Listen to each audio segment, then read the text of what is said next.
We are entering a new era here. The first mood-lifting, antidepressant, happy plant. We want rebel music, street music, music that breaks down people's fear of one another, music that knows who the real enemy is.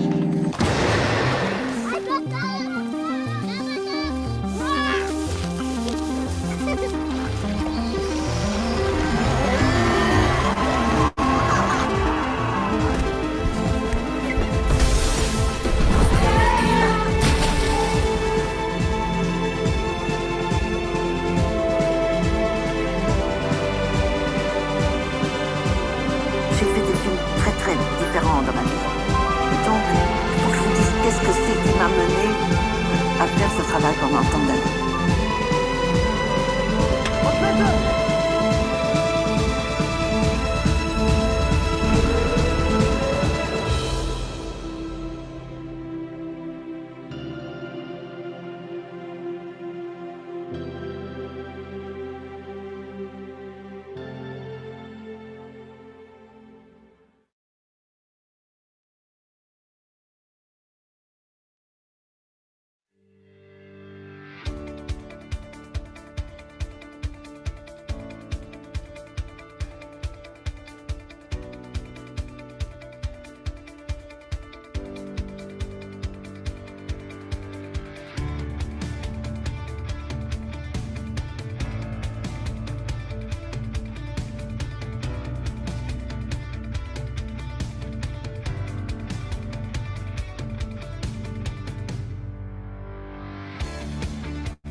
Zou je mij in je eigen woorden kunnen vertellen waarom je hier bent? Het is niet echt iets wat je gemakkelijk vertelt op een eerste afspraakje.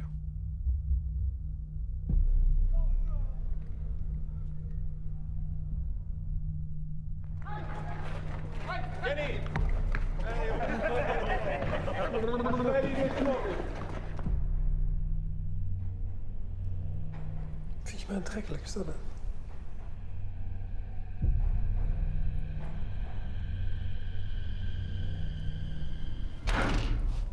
Ik weet wat liefde is. En jij?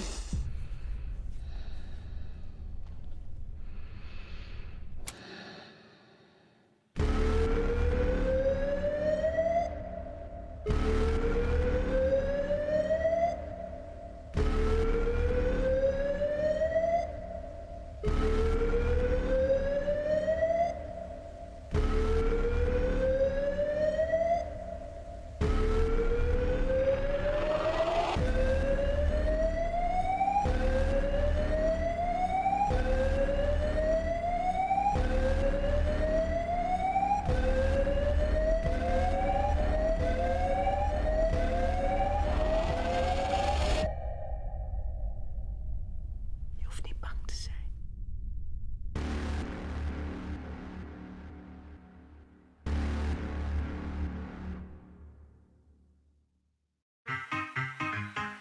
Ladies and gentlemen.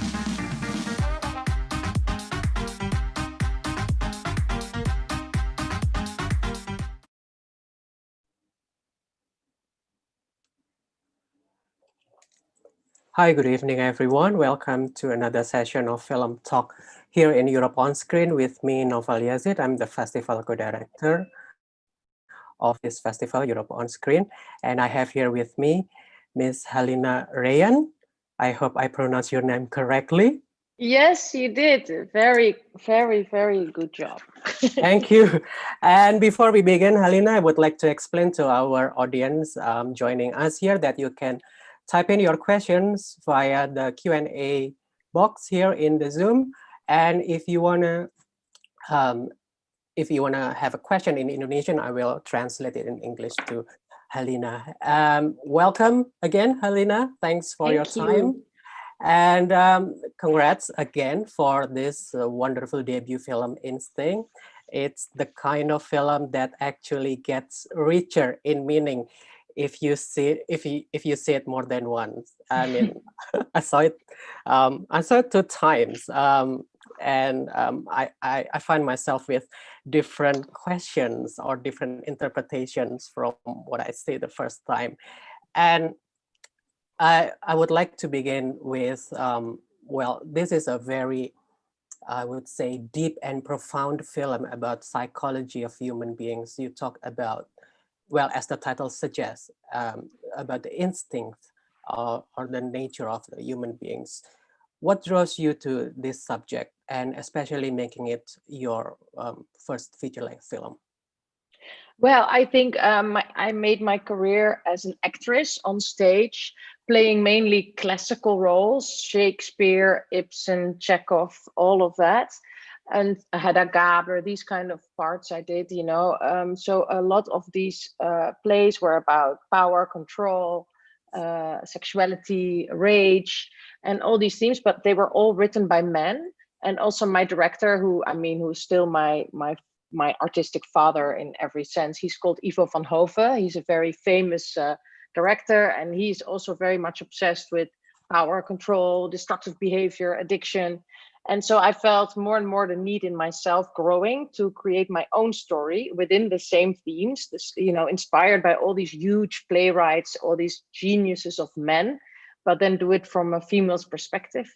And then I looked on a news program in Holland about these specific prisons that we have, these prisons for psychiatric patients really who committed a crime. And like the Dutch from history on always believed in the rehabilitation of these kind of psychopaths. And then I saw on a news program that often there were relationships actually between, you know, therapists or people who work in the prison and the criminals. So I just became completely fascinated by that. I was like, how is that possible?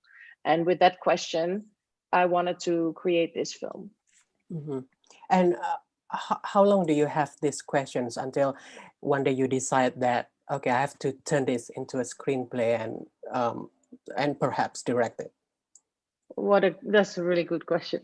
I think the questions that I had about myself as a woman, where I want to be very dominant, where I want to be very dominant in my work. I'm very strong, but then when I'm in my relationships, I tend to want to be protected and treated like a little princess. And I was so confused by myself. So these questions I've had since I was born, I think.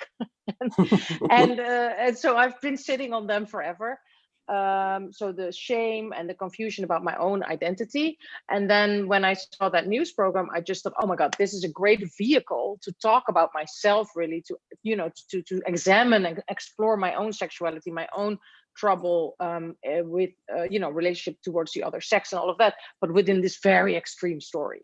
That of course is not about me. I'm not a therapist. I don't work in a prison. I don't know any rapists, but on a much smaller level, I've been dealing with these questions, I think, ever since I found out I was a girl. Mm-hmm. And well, I mean, given the nature of the film subject, and of course, this is being your debut, I couldn't help but asking, was it easy to get the financing or support for this film? I think in the beginning, there was a lot of skepticism in my own country, since I am quite famous here as an actress. So I think people really knew me as this sort of stage diva, doing these roles. So they would never expect me to want to direct or create stuff. So I think in the beginning they were like, especially the Dutch, is of people that are very like, act normal, don't do anything, don't do anything too grand, just stick to your own profession. So they were not really at ease with that. But I found a producer who was like really ready to fight for me, and who had great contacts within the film fund. And we really had to convince them. And also, I think that is good of this film and of me as a creator. Also, my best friend, Carice van Houten, who plays this leading part, is also my business partner. So we founded a company called Man Up. So all of that, we just tried to convince everybody, and then we succeeded. But it took us several years to get it financed. And it's very low budget considering, it's €1 million, and it's made in 23 shooting days.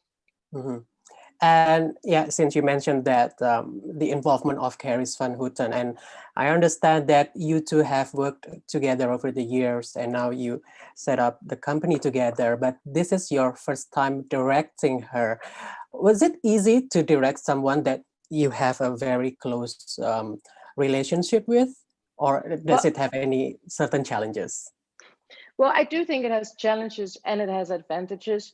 I do remember, the whole preparation is great because, we see each other so much that we could work a lot together. So whenever we would have a draft of the script, me and the writer, we would ask her, and also Idris, Marwan, who plays Idris, just like, oh, let's have a reading, like they're very close. So it's really easy to call them up over the years and just, read and go through it and have their own ideas, blah, blah. But then I remember the first time we actually had to start working, me being the director, was when we had to audition other actors, and she was there to, and I remember we were just giggling the whole morning for an hour before we actually started, because we felt like it was so awkward that I would then be her boss and everything. But then, the minute we started, she really threw herself in, because she was like, okay, I have to prove myself to Halina, my best friend, who I love so much. But I was, of course, the same. I was super scared. I was like, oh my God, I have to prove myself to her. So we were both on our best behavior. From that moment on, I really felt I could make her feel safe.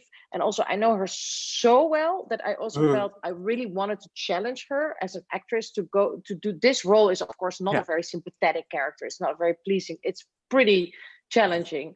And I really felt I wanted to give her everything for her to be at her very best, So I think up until this day, I just hung up the phone with her, So she sends her love to all of you.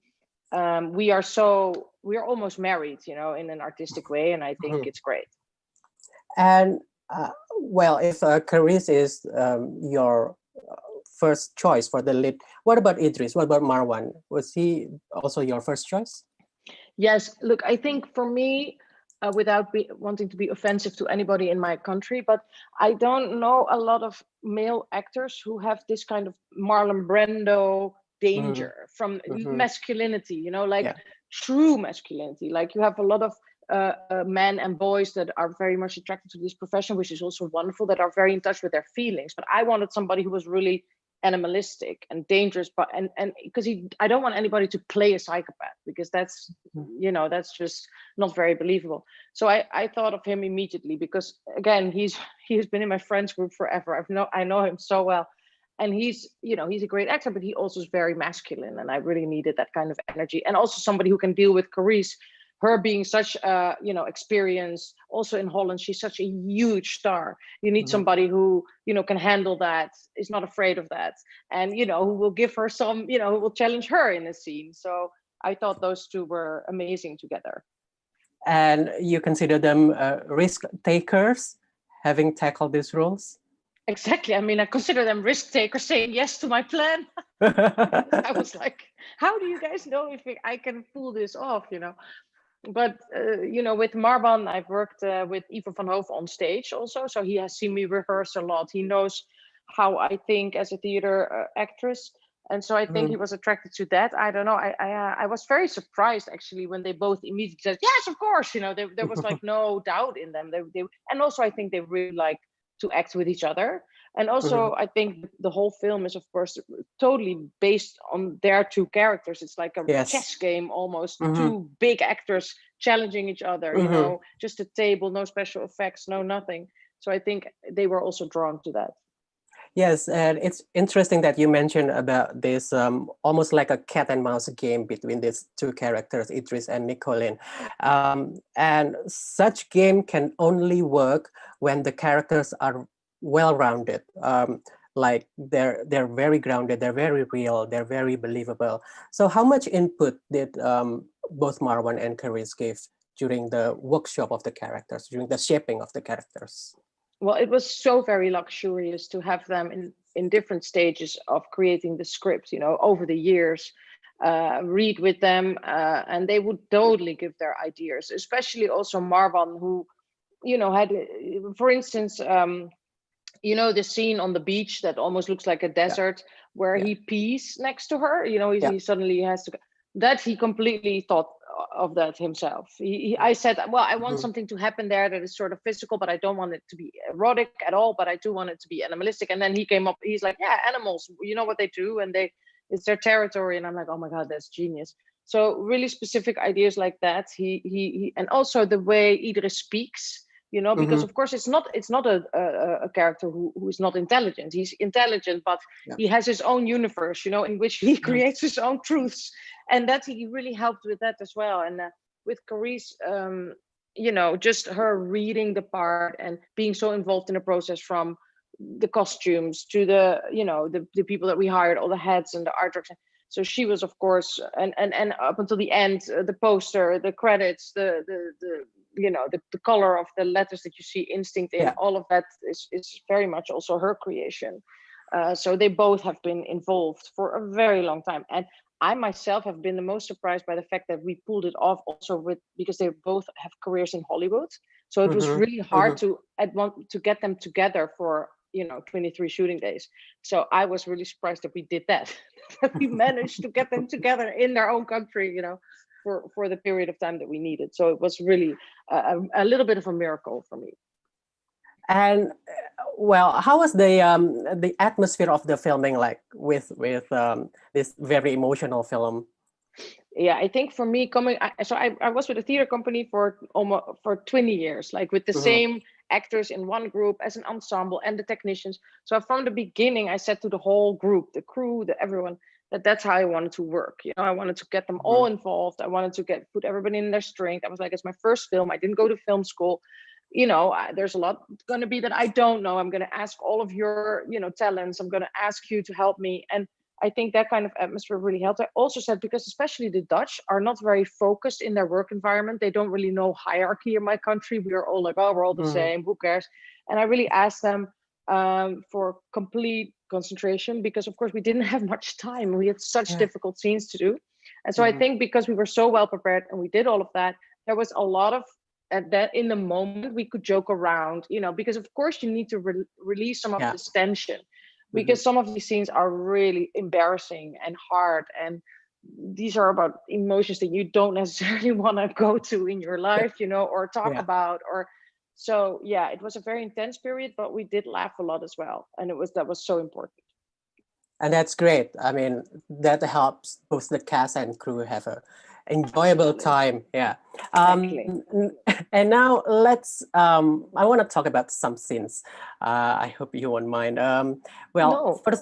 First of all, the film begins with the scene of this make-believe in solitary confinement. And immediately shows us the true nature of Nicolene as the lead, that she may be in danger, but she is being in control of herself. And then we see that she's actually the leader of the team. However, an almost similar scene later will be used otherwise to different purpose. So can you share us the reason why you want to start with this particular scene?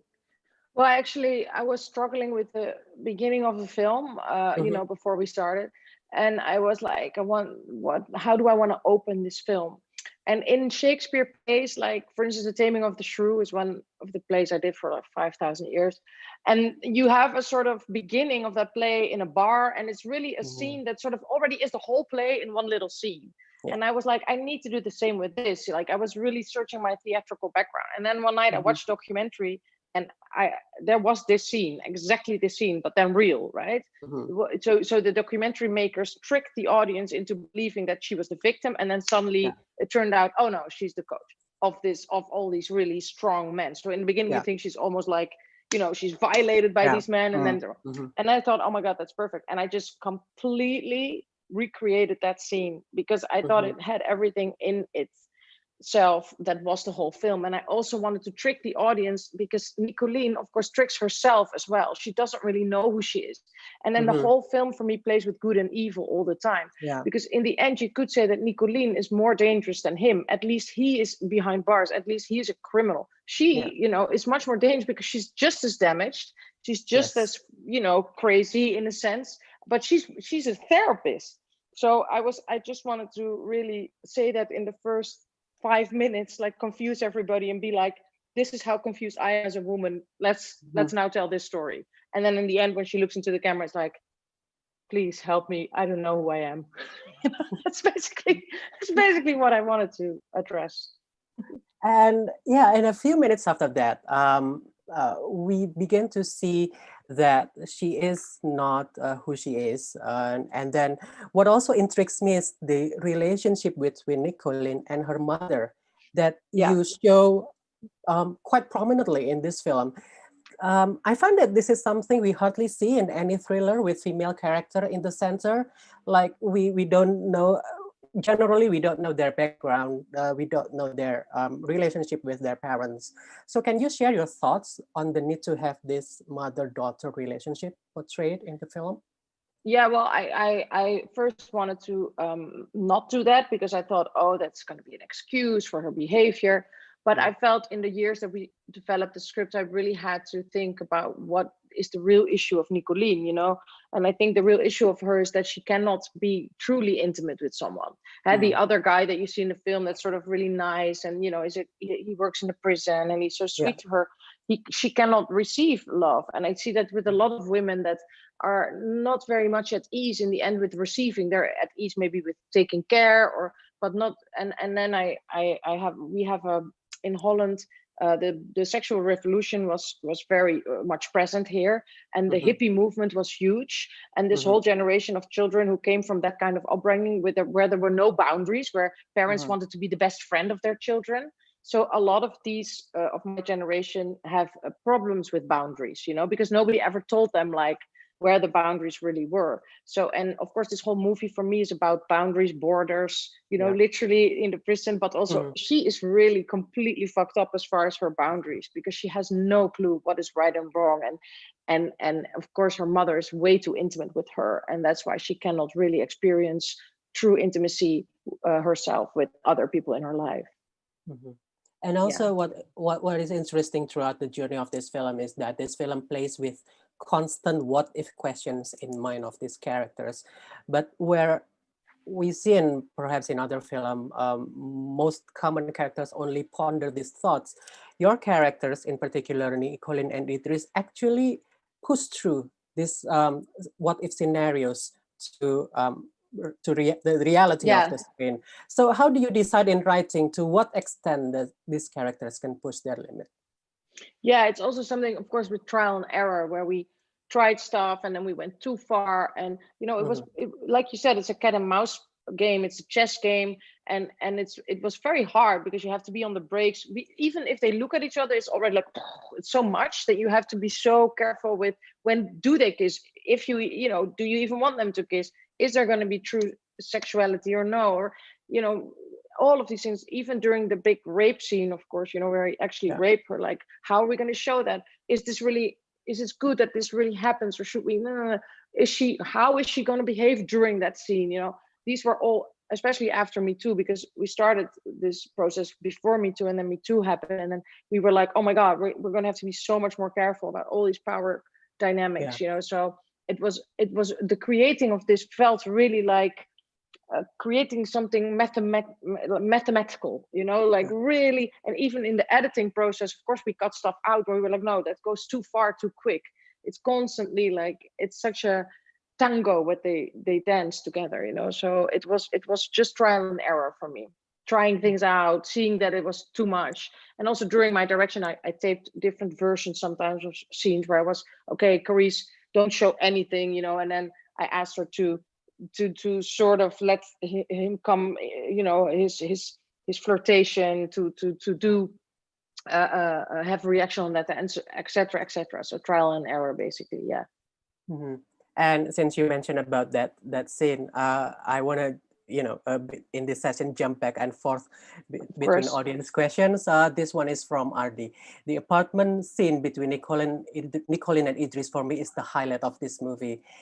Well, I agree. Please tell me, what were the challenges in making this really intense scene? Well, I totally agree with that. I'm so happy that you say that, and that the question asker says this. For me, that's the movie. That whole scene is the movie. I always knew that. I was always like, we have to really focus on that scene. But of course, I was really dreading the day that we were going to shoot. I had 2 days for that scene, and I was so nervous. But the challenges were that I really felt this is the big finale. So now we have to do it. And I think what I just tried was, I remember there was a journalist on set, even there were so many outside pressures, and I just thought, I'm going to really, what is my intention with this scene? My intention with this scene is that, of course she's playing with fire, all the movie long, she's playing with fire. And now she finally decides, okay, I'm going to clean my house up. I'm going to get rid, it's done. I have to maybe quit my job. I have to go somewhere else. I have to go into therapy. And then he's at the door, and then I wanted to have this scene that had a lot of tension, but not so much shouting or, just the tension of him being in that house. To him, I just said to him, listen, just act like you are an animal that comes into a territory of unknownness, and go into this whole territory, like reenact as if you were like the guy of the household. So he stands under the shower, he's taking over the house. He puts his coat on the couch, and he knows later on that's going to be an important. So all of that. And to her, I just said, I want you to be, of course, as always, but really imagine this situation. Because you are afraid of your life. You're really afraid of your life. You also feel guilty because it's you completely think it's your own fault that he showed up, and you have to apologize to him for that.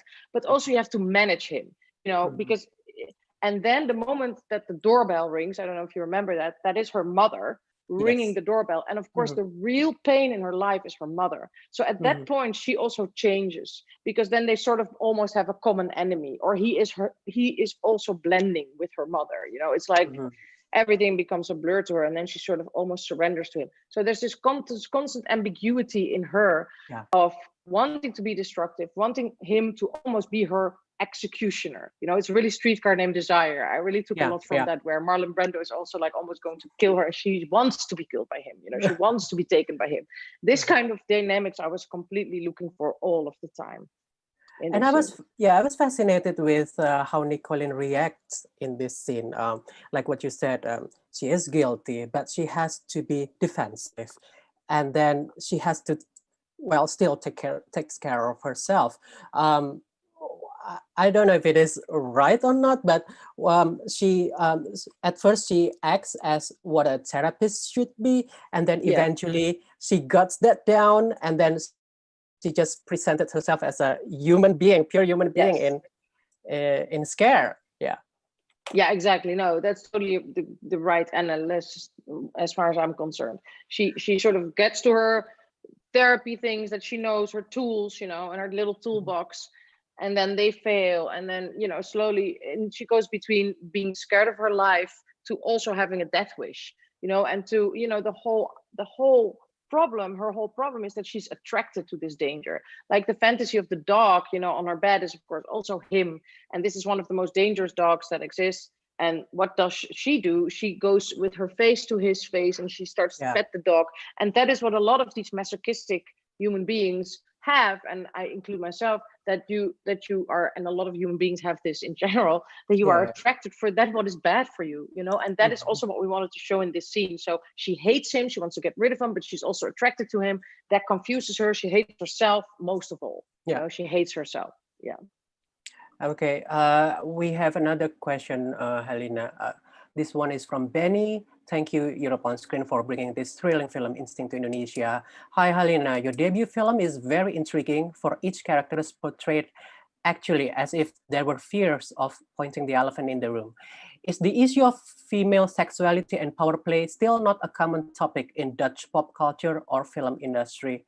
Also, we don't have prison with psychological treatment in Indonesia, like what Idris stayed in. How does this prison function in the Netherlands, and what happened to people after they graduate from the prison?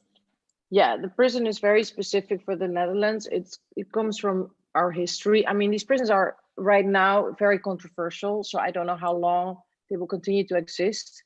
But there's two sides of it. I mean, I think in a way it's nice, because if you are a criminal but you say, listen, sorry, I have mental problems, so I didn't know what I was doing, then you can sort of claim madness, and then at that point you are eligible to go into these kind of prison. So it looks very tempting, because you will get therapy, you will even get music lessons, they will do anything to rehabilitate you. But on the other hand, there is no end to that sentence. So if you have a normal prison sentence, you go for 7 years, 12 years, whatever, and then you're free.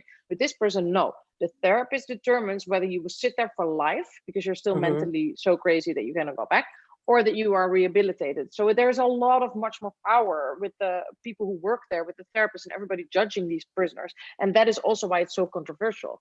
And then when the therapist says, okay, this person, like they want with Idris, right? They say he's ready to slowly go back. And often then they go and do something really bad again. And then of course the prisons are blamed for these kind of things. So it's a very controversial thing. I have researched it for years and years and years. I am still not sure what I think, but I do think of all systems, this is sort of the most human, because at least it tries to do something with them. But still, it's dangerous. It's dangerous, it's complicated, and it's super intriguing. That's why I thought it was a great arena for this story. And then I think your other question was about sexuality, female in my country. Yes. Right? Well, I think there's a lot of freedom in my country, so I do really, I'm very grateful for that. But I still think maybe also because we have a lot of government money in our films and TV. So there's also sort of a sleepiness. So as far as feminism and stuff, because the subsidy always goes to these mainly male producers and blah, blah, blah. So I do think there's still needs to change a lot. So we just created a TV show called Red Light. It's about prostitution and human trafficking in Holland. And that is also, it's coming out now. And people say, oh, wow, we did, it's about women and freedom. So I guess there's still a big hunger for it. And I think like Instinct is not a feminist story necessarily. I mean, on the contrary, maybe, because it really is about, a woman who's really, is not very much a strong woman, right? She's very weak. She has all these vulnerabilities. But to me, that is really true emancipation, that we can also explore our own sexuality and our weaknesses and our vulnerabilities and everything. So for me, this is very much a movie about emancipation, but it's not always interpreted as such. And in relations to how pop culture or entertainment functions in your country, another question is from Lukman. He asks, this movie combines several sensitive issues all in one. For example, mental illness, sexuality, and some kind of criminal offense. I found this movie very much fascinating, but what was the Dutch public response towards this movie? Did this movie open a new conversation on how we see relationship that involves power relationship?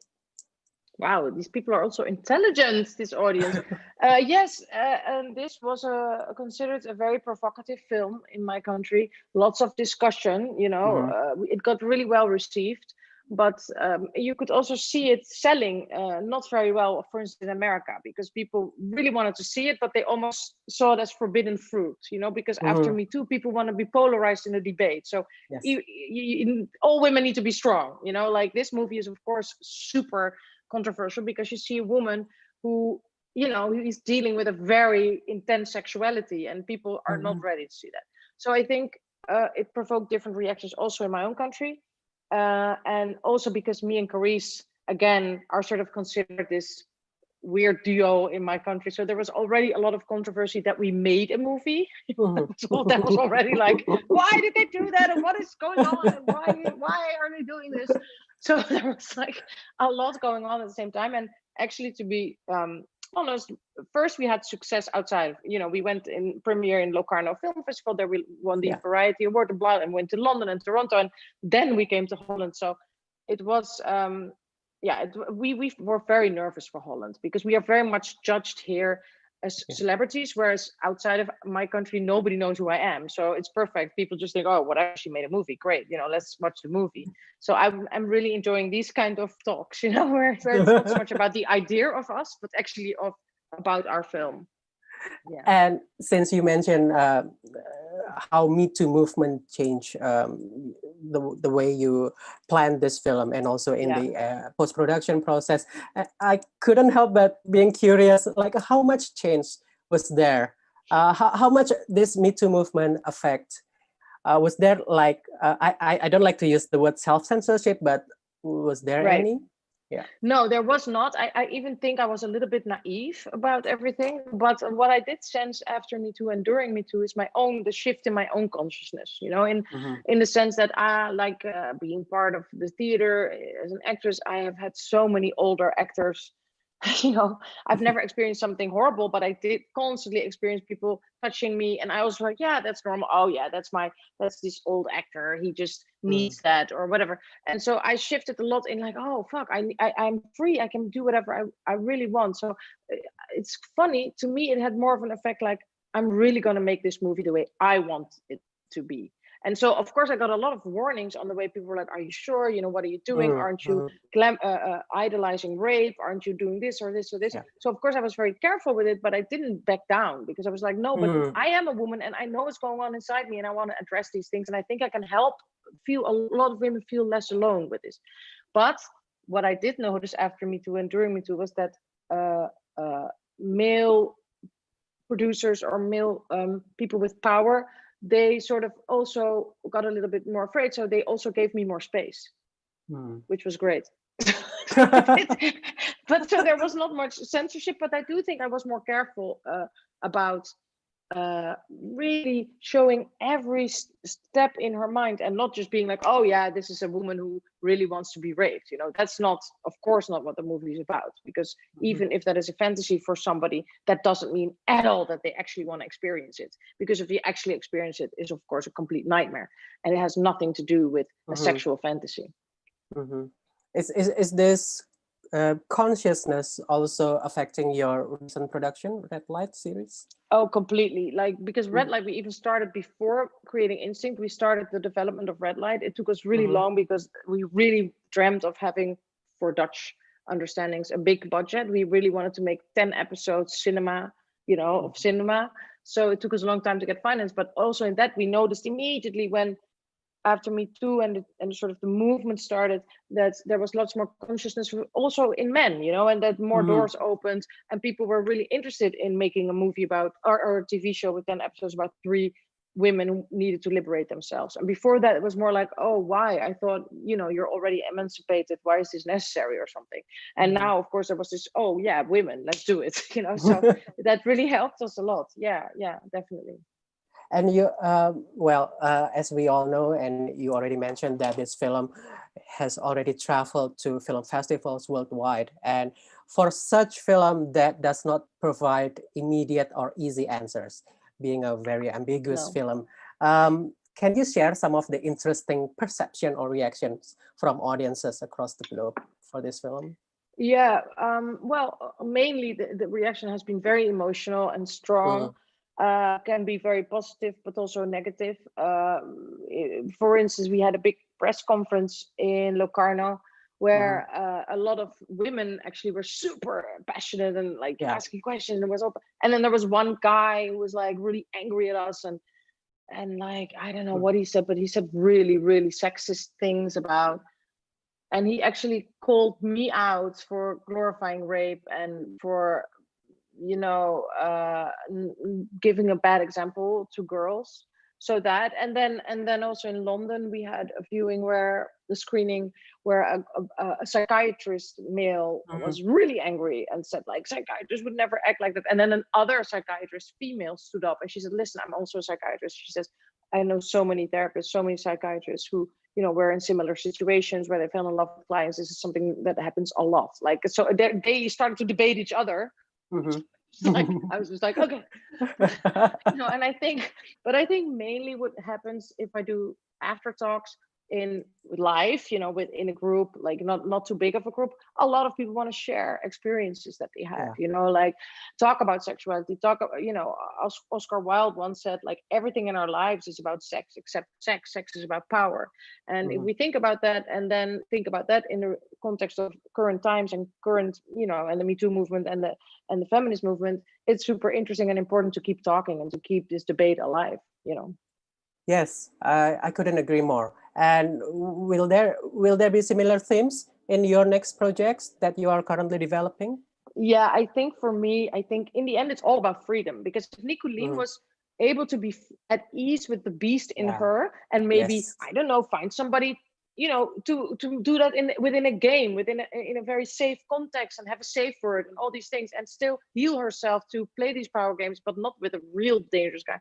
So I think everything is about freedom. So I want to, whether I'm going to do a comedy or a horror movie, in the end, it's all going to be the same.